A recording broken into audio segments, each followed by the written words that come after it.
Gravando já. Bom dia, meus amores! E aí, como é que foram na prova da Polícia Civil do Paraná? Gostaram da nossa mega revisão, que eu consegui pontuar todas as questões de prova? Eu estou super feliz. E agora vamos fazer os comentários das questões, tá? Tanto da parte de direito penal, processo penal e legislação especial, tá bom? Eu vou compartilhar a tela com vocês e nós vamos comentar todas as questões, tá? Qualquer dúvida, a gente pode conversar depois no privado. Você só me mandar uma mensagem, tá bom? E bora lá para a gente começar a correção da prova, que foi uma prova tranquila, literalidade da letra da lei, tá? E nós vamos iniciar com a parte de legislação penal especial. A questão de número 21 está aí na tela, vocês confirmem aí a questão de número 21 sobre a cadeia de custódia. Então, quem assistiu, né, a minha mega revisão de processo e legislação, eu falei para vocês, vocês não vão somente ler cadeia de custódia, artigo 158 do CPP, vocês vão anotar ela, vocês vão fazer uma redação desse artigo inteiro, de todos os incisos, de todos os parágrafos, no entanto, que eu trouxe um mnemônico para você, tá? Então, nós temos aqui a questão de número. A primeira, né? Assertiva número 1. O agente que reconhecer um elemento como de potencial interesse para a produção da prova pericial fica responsável pela preservação desse elemento, conforme está no CPP, no artigo 158A, o agente público que reconhecer um elemento como de potencial interesse para a produção da prova pericial fica responsável por sua preservação.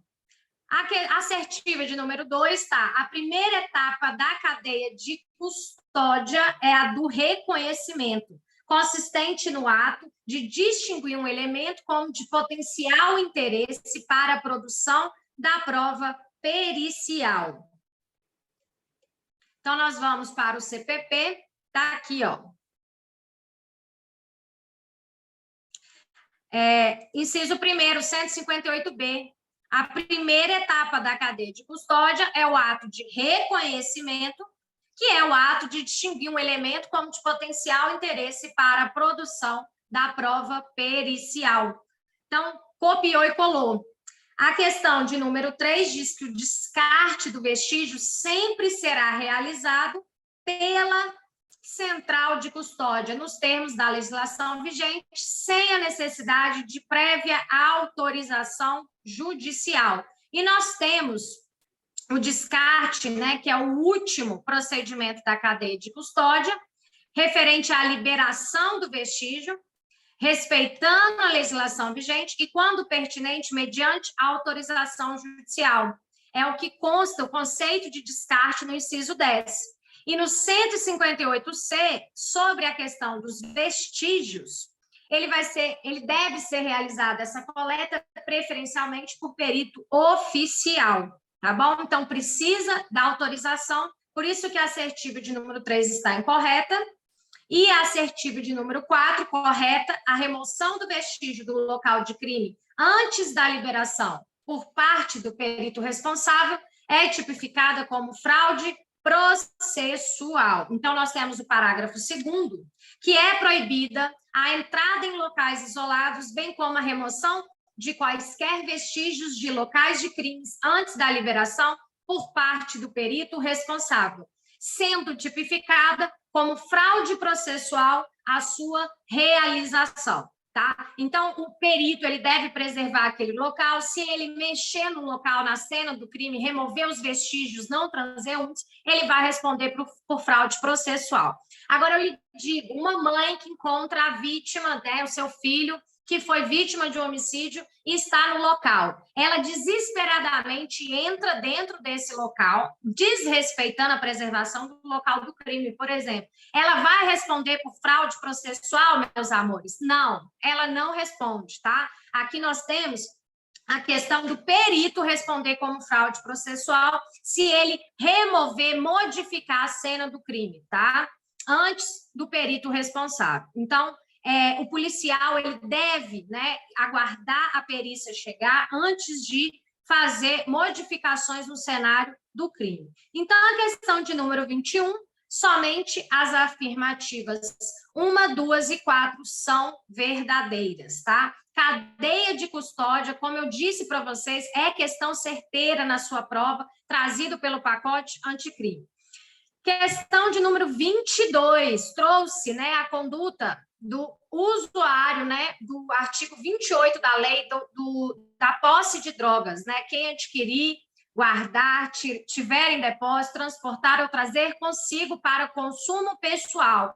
Esse usuário de drogas, a gente sabe que é uma infração de menor potencial ofensivo. E aí a questão, a alternativa, de acordo com os tribunais superiores, é sobre a competência para quem vai julgar essa infração de menor potencial ofensivo. E é o GCRIM, tá? É o Juizado Especial Criminal. Nós temos as teses do STJ, e uma delas, na tese 11 aqui, nós temos várias teses, é que determina a competência do Juizado Especial Criminal, tá? O crime de uso para consumo próprio previsto no artigo 28 da Lei 11.343 de 2006.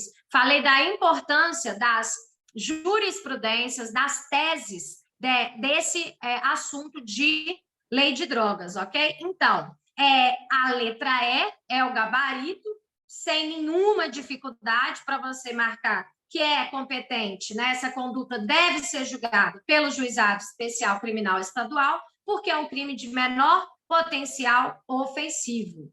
Questão de número 23, lei de abuso de autoridade. Eu dei uma aula inteira, foram 2 horas de aula só de abuso de autoridade, trouxe lei de abuso de autoridade 2 vezes na nossa mega revisão, falando, vai cair todas essas condutas, tá? Então, você tem que saber. A questão aqui de número 23, submeter preso capturado em flagrante delito à realização de interrogatório policial durante o período de repouso noturno. Vamos lá para a lei, tá? 13.869 de 2019, a lei de abuso de autoridade, no seu artigo 18, se eu não me engano, aqui, ó. 18, submeter o preso a interrogatório policial durante o período de repouso noturno. Olha a pegadinha do malandro. Por que tem que ler a lei? Salvo se capturado em flagrante delito ou se devidamente assistido, consentir em prestar declarações. Gente, se o preso tem consentimento para ele depor, para ele prestar declaração, ele está assistido, tá? E ele foi preso em flagrante, tudo ok. Agora, se não, se for preso em repouso noturno, aí sim vai ser o abuso de autoridade, se não estiver dentro das hipóteses legais previstas na lei de abuso de autoridade. Então, muita atenção aí, por isso que a 1 está errada, está incompleta, porque nós temos exceções, tá? Se ele estiver preso em flagrante delito, não vai ser abuso de autoridade, e se ele estiver assistido por um advogado e ele fazer o quê? Ele der o seu consentimento, ele falar, tudo bem, eu vou depor, vou fazer o interrogatório tranquilamente. A assertiva 2, utilizar prova ilícita em desfavor do investigado, ainda que haja divergência na interpretação de lei sobre o caráter ilícito da prova. Quem assistiu minha aula, está lá gravada, está lá no YouTube, para qualquer um assistir. Eu falei que vai cobrar o quê? Vai cobrar esse primeiro artigo aqui, ó, parágrafo 2º.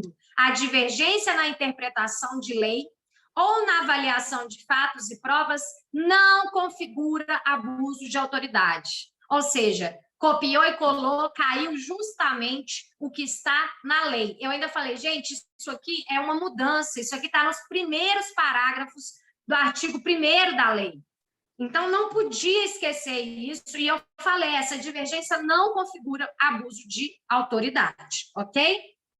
Agora, a questão, a assertiva 3 e 4, está correta, porque retardar injustificadamente o envio de pleito de preso à autoridade judiciária competente para apreciação da legalidade de sua prisão ou das circunstâncias de sua custódia, tanto como prosseguir com o interrogatório de pessoa que tenha decidido exercer o direito ao silêncio. Então, principalmente essa questão do direito ao silêncio, que veio muito forte no pacote anticrime, em respeito à garantia, né, do princípio do nemo tenetur se detegere, ninguém é obrigado a constituir prova contra si mesmo. Então, o direito da não autoincriminação, o direito ao silêncio, que tanto os policiais como todo mundo da esfera do Estado, seja do Poder Judiciário, seja do Poder Legislativo, Executivo, todo mundo tem que dar o direito que tem que cientificar essa pessoa que ela tem a garantia do silêncio, tá? Então, muito firme, muito forte, abuso de autoridade, sabia que ia vir cobrar, né, essa lei. Então, tá aí questão, gabarito letra C da questão de número 23, 3 e 4 apenas, tá? Eu falei para vocês, é uma questão certeira de crimes hediondos, tá aí, ó. Era só fazer o quê? Eu falei, gente, coloca o rol dos crimes hediondos, escreve a tabela e memoriza. Não tem o que fazer.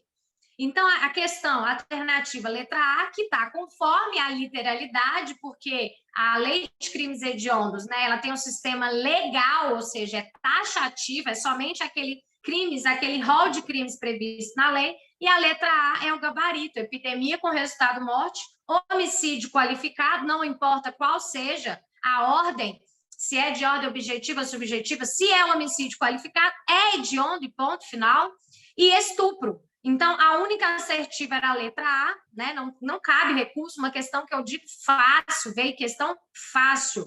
Cadeia de custódia, crime hediondo, tudo questão tranquila. E sobre a interceptação telefônica, que quem acompanhou comigo, em todos os simulados eu coloquei interceptação telefônica, trouxe com todas as mega revisões a 9296 de 96, tá? E aí a questão correta, o gabarito letra B, a lei permite, em circunstâncias excepcionais, que o requerimento da interceptação telefônica seja apresentado verbalmente, conforme está previsto nos primeiros artigos da 9296. É possível o delegado, o Ministério Público, representar verbalmente pelo pedido, requerer ou representar, né, conforme a autoridade, e dessa forma, excepcionalmente vai ser permitido por alguma questão de urgência, desde que justificado, né? Isso aí vai ser plenamente possível conforme a literalidade da Lei 9296 de 96, tá ok? Então, legislação especial, tranquilo, nada demais, nada não cobrou que vocês estavam com medo de cair lei de consumidor, legislação ambiental, que nós fizemos revisões, que nós trabalhamos, a dos juizados especiais, a Lei 9.099, nós batemos os pontos mais importantes, mas caiu o que é óbvio, o que sempre cai, né? Abuso de autoridade para uma prova da polícia, interceptação, que é uma medida investigatória especial, é uma técnica especial de investigação da polícia.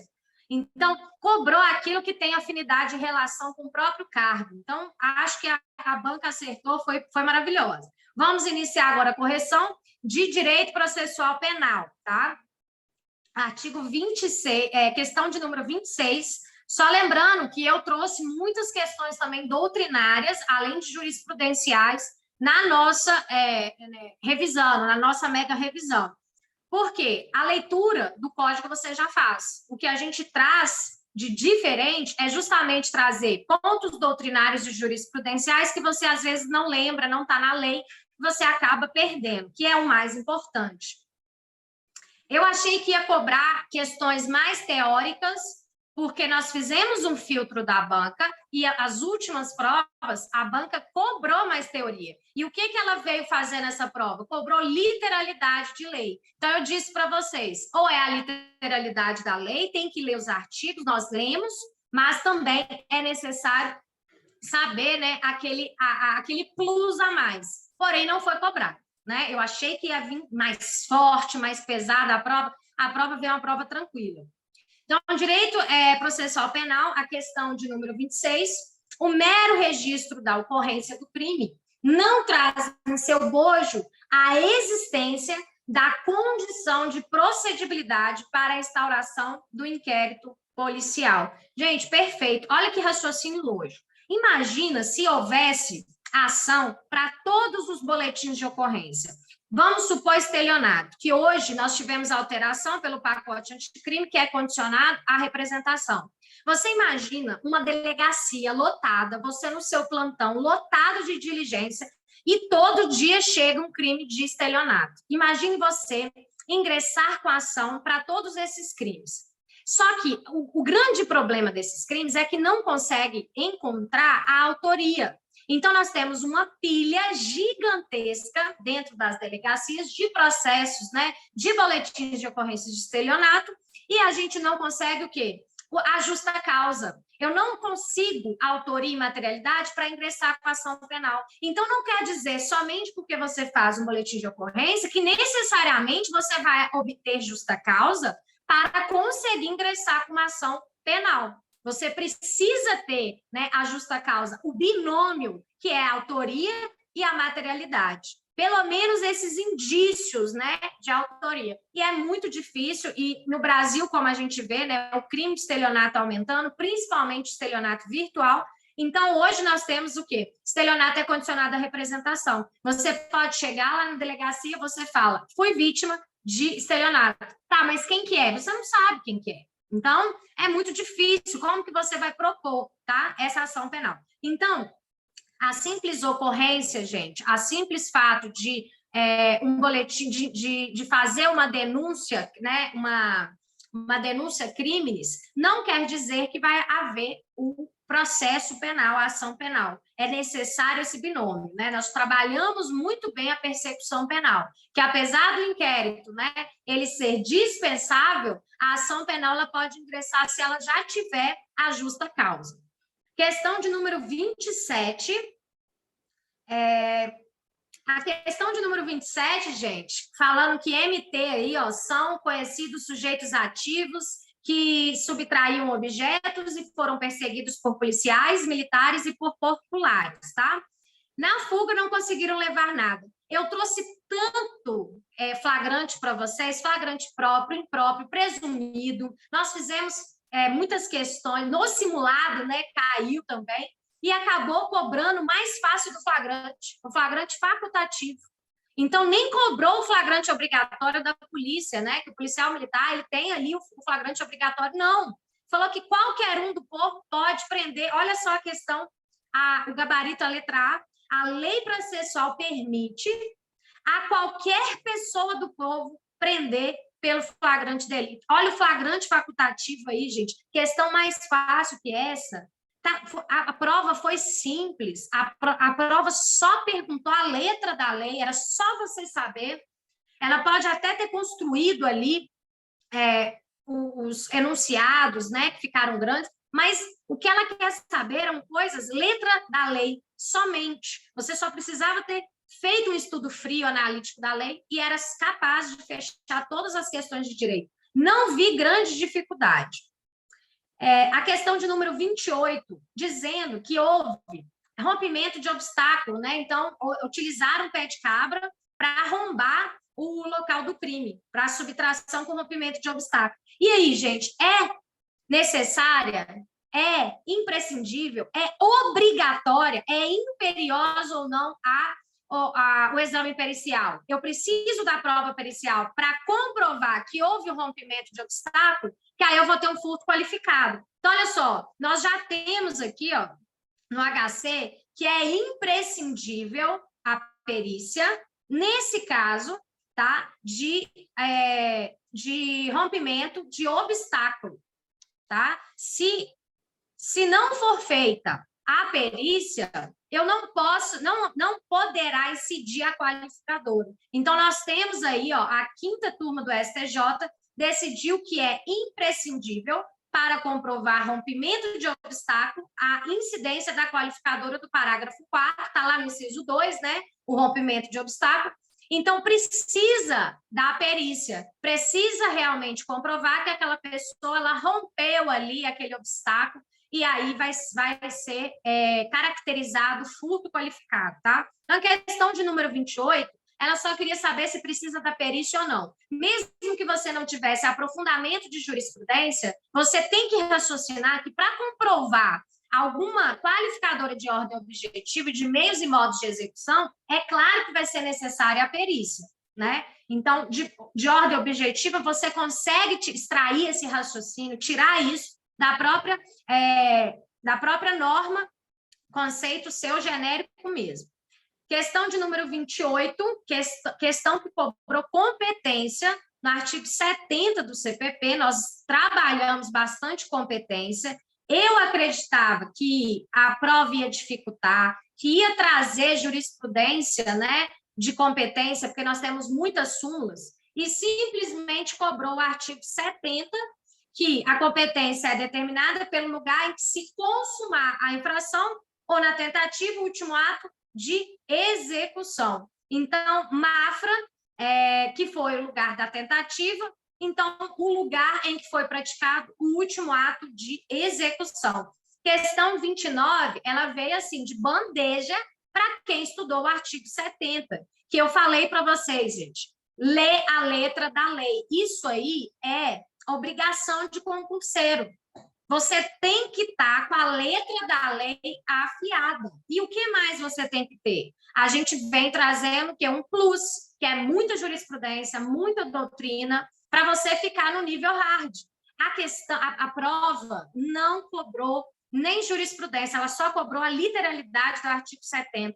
Então, foi uma questão aqui praticamente dada, né? É só saber a letra da lei. E para quem já estuda há algum tempo, que já passa por esses artigos, né? Erro, nexo, vai passando aí concurso de pessoas, chega aí em competência, artigo 70, já está, provas, né? Estudar cadeia de custódia, já está o quê? Já está amassado disso, né? Já está cansado de tanto estudar isso aí. É letra de lei.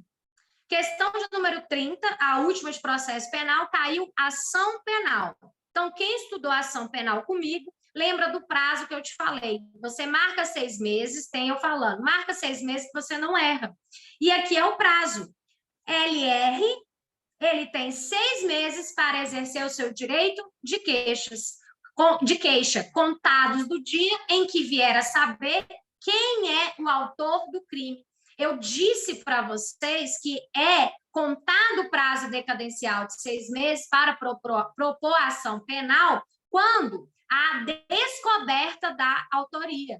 Então, da descoberta da autoria. Quando eu souber quem foi a pessoa que praticou estelionato, que cometeu um crime contra a honra, que me caluniou, me injuriou, enfim. Quando eu descobrir quem é essa pessoa, eu descobri quem é o autor do crime, né? Quem é o sujeito ativo desse crime, eu vou ter 6 meses para começar a contar esse prazo decadencial para eu ingressar com a ação penal. Então, cobrou, assim, literalidade da lei, prova tranquila, sem direito de recurso aqui, letra A, questão tranquila. Agora, vamos para noções de direito penal.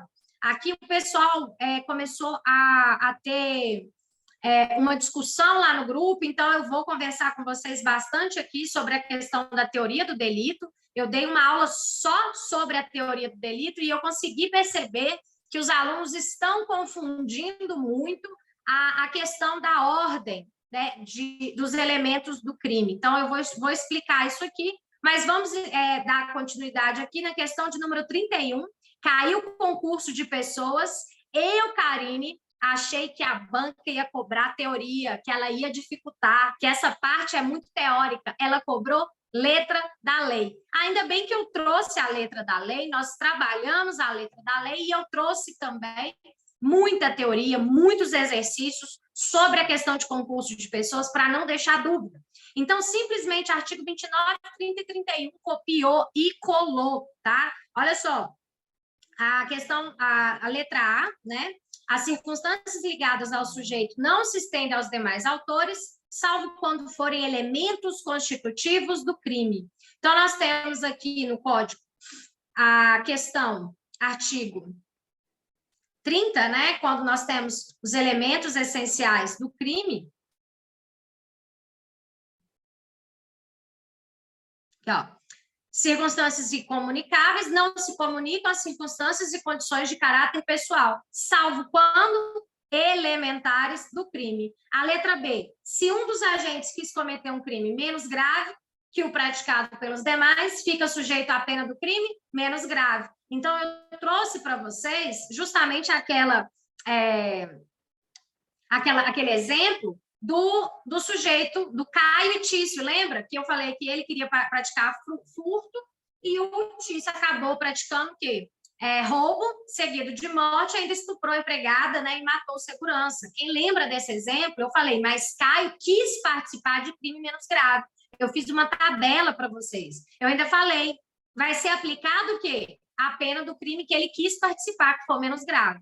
Tá? Se não for previsível o resultado mais grave. Como ele não sabia da arma, ele não sabia que Tício estuprou a empregada, que matou o segurança, então ele vai participar ali, na medida da sua culpabilidade, do crime menos grave. Então, parágrafo 2º aqui, né? Nós temos a cooperação dolosamente distinta, eu trouxe para vocês a questão, né, da letra D, todos concorrem para a concorrência do crime, ficam sujeitos às penas a estes combinada, cada um na medida da sua culpabilidade.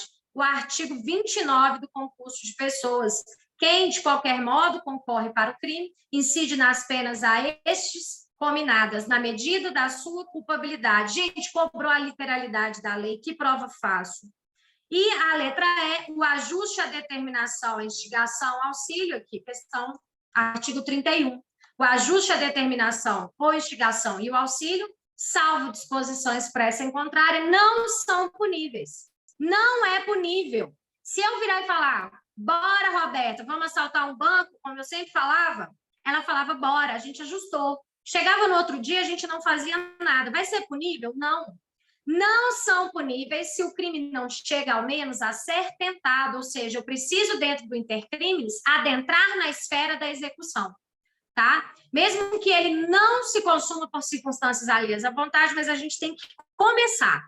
A gente tem que começar a adentrar no crime. Então, a letra C, né, que está falando aqui, que é possível que a participação seja considerada de menor importância, mas não permite modificar a pena aplicável a agente responsável por ela. Não, é justamente o oposto, né? A gente vai ter a análise da pena de acordo com a medida da culpabilidade. Há o quê? Unidade de crimes, todos respondem pelo mesmo crime, mas cada um na medida da sua culpabilidade. Então, questão de número 31, letra de lei.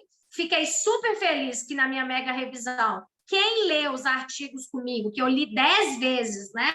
A questão do erro de tipo e erro de proibição, veio, copiou e colou do Código Penal, então não tinha como você errar.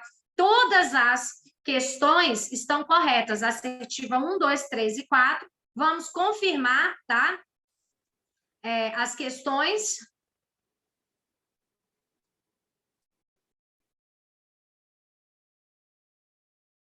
Então, eu tenho aqui, ó, caiu o artigo 20, o erro sobre elemento constitutivo do tipo legal, exclui o dolo, mas permite a punição por crime culposo se prevista em lei.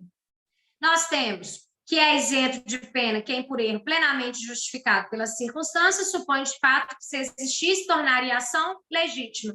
E não há isenção quando o erro deriva de culpa e o fato é punível como crime culposo. O erro sobre a ilicitude do fato, o erro de proibição, o desconhecimento da lei é inexcusável. O erro sobre a ilicitude do fato, se inevitável, isenta de pena, né? Não vai haver a culpabilidade. Se evitável, diminui de 1/6 a 1/3. E considera-se evitável o erro se o agente atua ou se omite, sem a consciência da ilicitude do fato, quando lhe era possível, nas circunstâncias, ter ou atingir essa consciência. Então, nós trabalhamos, dentro dos elementos do crime, a potencial consciência da ilicitude, trabalhamos erro de tipo, erro de proibição, e caiu conforme eu previ, né, na mega revisão, eu falei, gente, não faltem, porque eu vou acertar as questões, e dito e feito, caiu justamente as questões que eu trabalhei. E na mega revisão da quarta-feira de Direito Penal, eu trabalhei o quê? Inimputabilidade. Eu falei, vai cobrar dentro do elemento da culpabilidade, inimputabilidade. tá lá no meu resumo da aula. Tá lá essas questões. Eu trouxe todos os artigos e caiu exatamente conforme eu falei. Então, exceto que coação moral irresistível ou obediência hierárquica, aqui é o elemento da inexigibilidade da conduta diversa. E a imputabilidade é um elemento da culpabilidade. Então, a culpabilidade, eu tenho 3 elementos: imputabilidade, potencial consciência da ilicitude, e eu tenho a exigibilidade de conduta diversa. E a inimputabilidade, eu vou ter aqui essas 4 que eu falei para vocês. É o menor de 18, o inteiramente incapaz de compreender o caráter ilícito, o inteiramente de se determinar de acordo com esse entendimento, né, que tem doença mental, e o estado de embriaguez acidental completa, que aqui na prova veio embriaguez absoluta decorrente de caso fortuito ou força maior. Então, perfeito. Fiquei muito feliz de ter caído, pelo menos assim, a de penal, que eu fiz a mega revisão, caiu exatamente o que eu falei. Então, fico feliz que quem assistiu às mega revisões e estudou a letra de lei não teve dificuldade, eu tenho certeza. Sobre a questão de número 34, vamos lá. A e B são irmãos gêmeos com 17 anos de idade. Em certa ocasião, após uma discussão, B atacou A com uma faca, com nítido propósito de matar. Então, B que atacou A, tá? Porém, antes de ser atingido pelo golpe de B, A conseguiu se desviar, ele conseguiu se desviar e empurrou. E B, né, que foi ao chão. Na queda, B caiu com o abdômen sobre a faca, sobre uma grave perfuração. Depois disso, A ainda prestou socorro a B, o que acabou salvando a vida de B. A partir das noções da teoria do delito, aplicadas a esse caso, assinar a alternativa correta. Gente, primeira coisa, eu disse para vocês que crime é fato típico, ilícito e culpado. Eu tenho que passar por essas três substratos, esses 3 elementos. Como que eu devo passar para analisar se há um crime ou não? Eu falei, a partir de hoje você vai virar um investigador. Toda vez que você vê uma reportagem, um caso, uma prova, um exercício, você vai primeiro perguntar, tem fato típico? Primeira análise é o fato típico. Depois eu vou analisar a ilicitude, depois a culpabilidade. É nesta ordem. E pronto. Porque o substrato, né? Isso até Zaffaroni diz, esse substrato ele é como se fosse uma solidez, né? Uma rocha do solo, e assim é o direito penal, ele tem que trabalhar esses 3 elementos. Se eu tiro um, não tem crime. Então, a primeira coisa que eu vou analisar, tem fato típico? Ora, eu quero fazer aqui uma relação muito simples. Se você vem para cima de mim me atacar, eu te desvio, eu te empurro, eu te mato, não importa a minha conduta. Porque se eu agir, se eu estou agindo em legítima defesa. Eu tenho a conduta, é claro que ela é uma conduta típica, só que vai excluir o quê? A ilicitude, porque eu estou em legítima defesa. Então, se eu te empurro, se eu desvio, se eu faço, usando moderadamente, né, eu vou repelir uma injusta agressão, eu vou entrar o quê? Na esfera da excludente da ilicitude. Só que eu tive fato típico? Sim. Eu tive conduta? Sim. Agora, a questão, o examinador traz para você o quê? O dolo era da outra pessoa te matar. Gente, eu não tenho dolo, mas eu posso matar alguém que vem para cima de mim? Se eu tiver com a arma, seria uma arma. Se eu não tenho uma arma, eu vou usar moderadamente o quê? Eu empurrei, eu simplesmente desviei e depois empurrei. O que foi acontecer ali, se foi vias de fato, se foi lesão corporal seguida de morte, né? Pré-ter-doloso, se foi um crime pré-ter-doloso, que tem dolo, né, na conduta inicial e culpa na conduta consequente, não importa. Aqui o examinador ele não quis procurar saber sobre a questão se era vias de fato, se era lesão corporal ou até, quem sabe, tentativa de homicídio. Aqui não era isso. Aqui, a única coisa que o examinador procurou é que você conseguisse perceber se é um excludente de ilicitude. Ah, mas para que, Karine, que ele trouxe aqui com 17 anos de idade? É claro, meu amor, para perturbar você, para você ficar pensando na inimputabilidade. Só que aqui, nós temos aqui, ó, a J não cometeu crime porque praticou uma conduta atípica, não, ele cometeu uma conduta típica. Quando ele desvia, empurra e machuca alguém, isso vai gerar o quê? Uma lesão corporal. tá? Ou foi vias de fato, foi a violência, não importa, mas ele praticou uma ação, uma omissão? Praticou. Ele poderia ter ficado parado? Poderia. Ele ia responder como vítima do crime de tentativa de homicídio, mas ele não, ele quis se defender. E ele agiu em legítima defesa. Teve fato típico? Teve. Teve conduta? Sim. Ora, teve ação, teve omissão. Ele podia ter ficado parado, mas ele quis o quê? Ele quis agir, ele se defendeu de uma injusta agressão provocada pelo seu irmão gêmeo, ok? Então, praticou uma conduta típica. O que é fato típico? É conduta, eu tenho nexo de causalidade, o resultado e a tipicidade. Então, lá no código, nós temos a lesão corporal. Aqui, depende se vai ser grave ou gravíssimo, o examinador não quis saber, ele não trouxe isso determinado para a gente. A letra B, ela está errada porque fala que, apesar de praticar uma conduta ilícita, não foi ilícita, porque nós estamos diante de uma legítima defesa, que é um excludente de ilicitude. Então, se é excludente de ilicitude, eu não tenho aqui a ilicitude da conduta. Eu vou ter um fato típico, porque primeiro eu analiso o fato típico. Passei para o segundo elemento, agora eu vou analisar o segundo elemento, que é a ilicitude. Se não fosse, se fosse ilícito, por exemplo, aí sim a gente ia passar para a terceira, saber se ele era culpável. E aí, dentro do critério biopsicológico, ele seria inimputável. E aí eu poderia excluir. Mas aqui eu já excluo no segundo elemento, eu já não tenho que ir para o terceiro, tá? Isso aqui foi só para o examinador te confundir. Aí dizendo que ele não cometeu o crime por agir sem culpabilidade. Esse aqui foi o erro, dizer que a conduta é ilícita. A letra C. Apesar de a J não cometeu crime porque agiu aqui, ó, conduta ilícita. Não. Aqui não tem uma conduta ilícita. Legítima defesa exclui a ilicitude, exclui a antijuricidade. Então, eu não vou ter ilicitude porque ele está diante de um excludente de ilicitude. Letra D. Apesar de praticar uma conduta típica, sim, ele desviou, ele empurrou, ele agiu. Então, ele praticou uma conduta típica, que foi lesionar alguém. Tá? Por quê? A ação dele que deu causa ao resultado? Sim, a facada lá, beleza. E ele tem isso tipificado no Código Penal? Tem, lesão corporal. Então, ok, então tá tudo dentro do fato típico. Agora vamos para a ilicitude, vamos caminhar para o segundo elemento, o segundo substrato do crime. Aí não, eu não vou, vai excluir a ilicitude por legítima defesa. Aí eu não vou ter o crime. Eu nem preciso passar para a terceira fase, terceiro elemento, terceiro substrato do crime, para analisar se há crime, tá? E aqui, falando de estado de necessidade desculpante, né? Que é uma discriminante, não tem nada de estado de necessidade, porque ele foi repelir o quê? Uma injusta agressão, né? De outra pessoa, iminente e atual. Então, não tem dúvidas, aqui não é passiva de recurso. Eu espero que as pessoas elas consigam entender que isso não é ato reflexo quando eu me defendo, tá?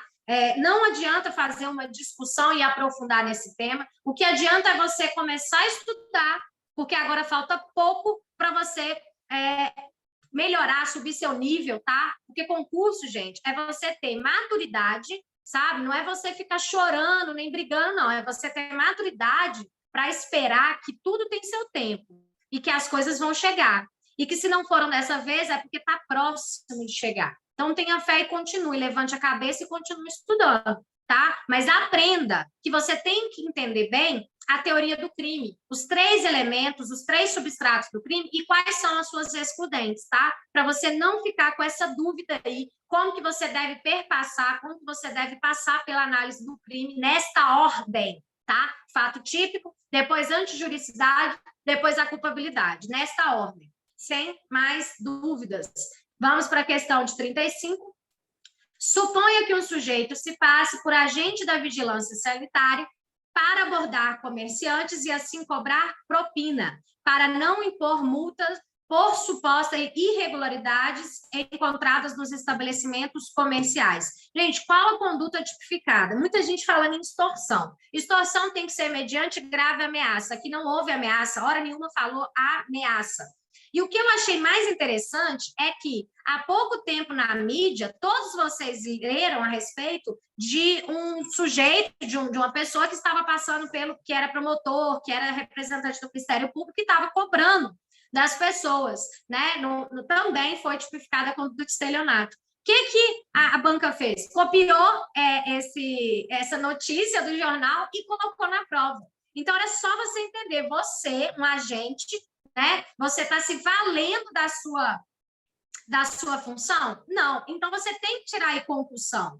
Não pode ser corrupção passiva. Você não está valendo de funcionário público. Você nem é funcionário público. Você está se passando, você está ludibriando, você está enganando. Então, é o estelionato. Porque o estelionato, você ludibria uma pessoa e ela te passa voluntariamente a vantagem devida. Na extorsão, eu emprego o quê? Ameaça, violência. Aqui não tem violência nem grave ameaça. E a apropriação indébita é quando alguém te dá alguma coisa e você, de boa fé, né, você guarda essa coisa e depois você muda o seu dolo e você se apropria daquela coisa que não é sua. Então, não tem nada a ver, né? Não tem como ser corrupção passiva, concussão, e muito menos extorsão, porque hora nenhuma, aqui, ó, ele aborda comerciantes para cobrar propina, para não impor multa. Aqui não fala que houve emprego de violência, muito menos grave ameaça, então não tem como haver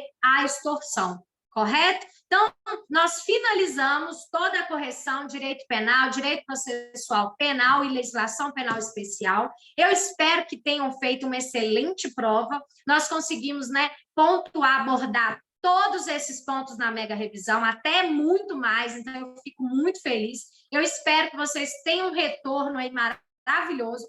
E se não foram bem nessa prova, a próxima é sua aprovação. Você não pode desistir.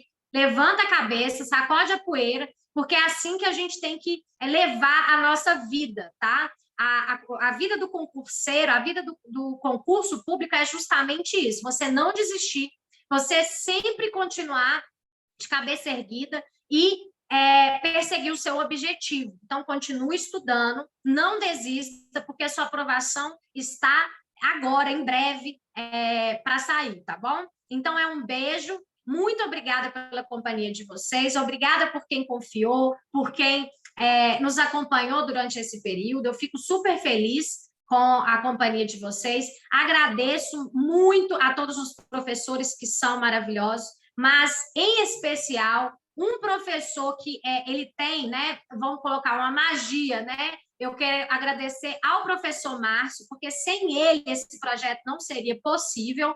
E Márcio, ele é um ser humano maravilhoso, ele se dedica para os alunos, ele se dedica com esse canal maravilhoso, fazendo o melhor para os alunos, da forma mais economicamente possível. Então, levar o conhecimento dessa forma, ajudando esses alunos. Então, isso é uma pessoa que realmente merece nosso parabéns, tá? Nossa admiração, nosso respeito. Então, nosso muito obrigada todos aí pelo professor Márcio e pelo canal maravilhoso do Revisando. Eu espero que vocês tenham gostado desse nosso bate-papo aí de correção e que vocês continuem participando do canal Revisando, convide o seu amigo, venha para o nosso canal e venha participar para as próximas aprovações da polícia, tá? Um beijo e até a próxima. Tchau, tchau.